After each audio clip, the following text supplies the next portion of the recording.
Cette cérémonie, qui rentre dans le cadre du forum de Wando Sahak de la commune rurale de Tamaya sur la paix, l'éducation et le développement, constitue une contribution du secrétariat exécutif de la SDS pour sensibiliser les populations locales sur les défis et menaces sécuritaires au Niger. Pour le maire de la commune rurale de Tamaya, le partenariat avec le secrétariat exécutif de la SDS Sahel Niger, dans le cadre de la mise en œuvre du plan d'action de renforcement de la sécurité communautaire et de la cohésion sociale, la commune rurale de Tamaya a mis en place un comité communal de sécurité communautaire et de cohésion sociale qui a tout récemment replanifié son plan d'action pour la période 2018-2020. Il réitère au nom de sa commune toute sa gratitude au secrétariat exécutif de la SDS Sahel Niger pour sa fructueuse collaboration ainsi qu'au projet d'appui au développement local des régions du nord du Niger, PADEL RNN, financé par l'Union européenne pour ses multiples réalisations. Quant au préfet du département d'Abalak, Mohamedou Ider, le département d'Abalak,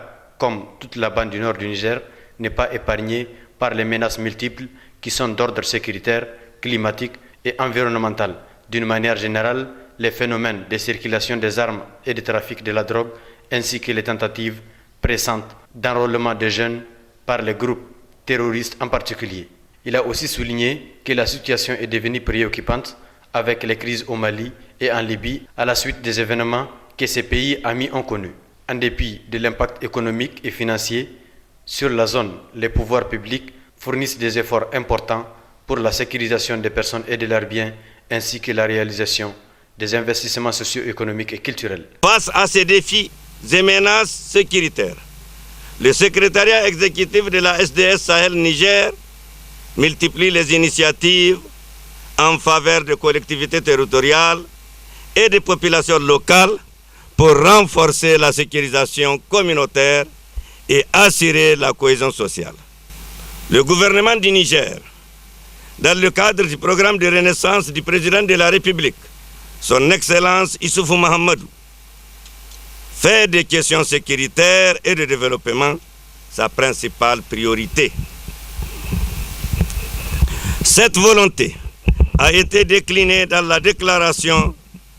de politique générale de son Excellence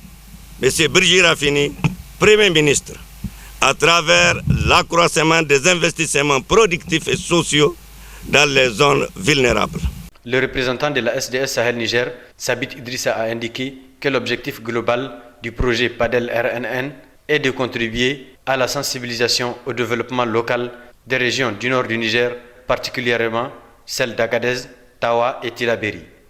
Il a aussi expliqué que le projet vise spécifiquement à renforcer les capacités d'intervention des acteurs publics et privés afin d'améliorer les conditions de vie des communautés de ces régions. Les collectivités territoriales des régions d'Agadez, Tawa et Tillabéri bénéficient de plusieurs interventions en termes de construction ou de réhabilitation des infrastructures scolaires, sanitaires et hydrauliques et d'un important appui pour le renforcement de la bonne gouvernance, de la décentralisation et de l'autonomisation économique des jeunes et des femmes. Sabit Idrissa a enfin réitéré ses remerciements aux autorités administratives, régionales, départementales et communales pour toutes les facilités et tous les acteurs communaux pour leur mobilisation à faire du Niger un pays de paix, de sécurité et de cohésion sociale, ainsi qu'au projet PADEL RNN, financé par l'Union européenne pour l'appui technique et financier apporté au secrétariat exécutif de la SDS Sahel Niger.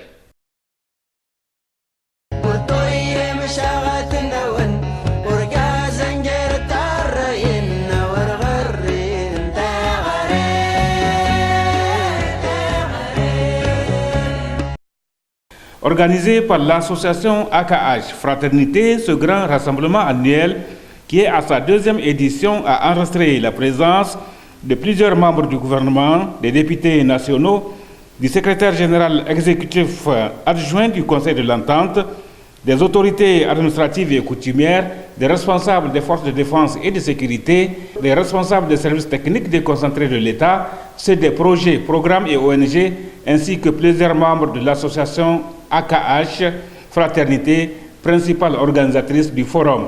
En effet, faudrait-il le rappeler, notre pays fait face à de multiples risques liés notamment au changement climatique, à la détérioration des ressources naturelles, à l'instabilité sécuritaire dans les zones frontalières avec le Mali, le Nigeria et la Libye. C'est dans ce cadre que le Niger abrite plus de 280 000 réfugiés et des centaines de milliers de personnes déplacées internes.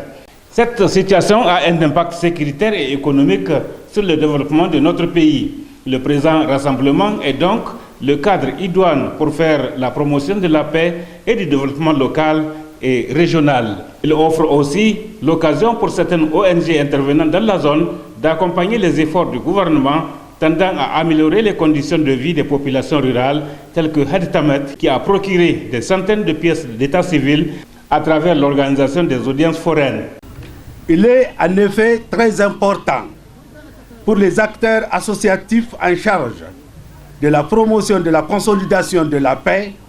et du renforcement de la cohésion sociale qui contribuent aux efforts de l'État et de ses institutions sur la sécurisation des biens et des personnes, de partager les informations et les interventions portant sur la culture de la paix et de renforcer l'engagement des acteurs à tous les niveaux afin d'empêcher la radicalisation des populations majoritaires jeunes, analphabètes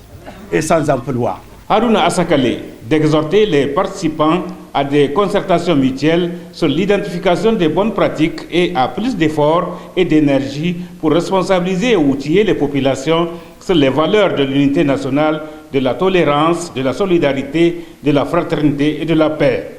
Nous avons choisi cette année le thème de l'éducation, un milieu nomade, pour discuter avec les participants des difficultés ou des contraintes actuelles de l'éducation dans cette région nomade.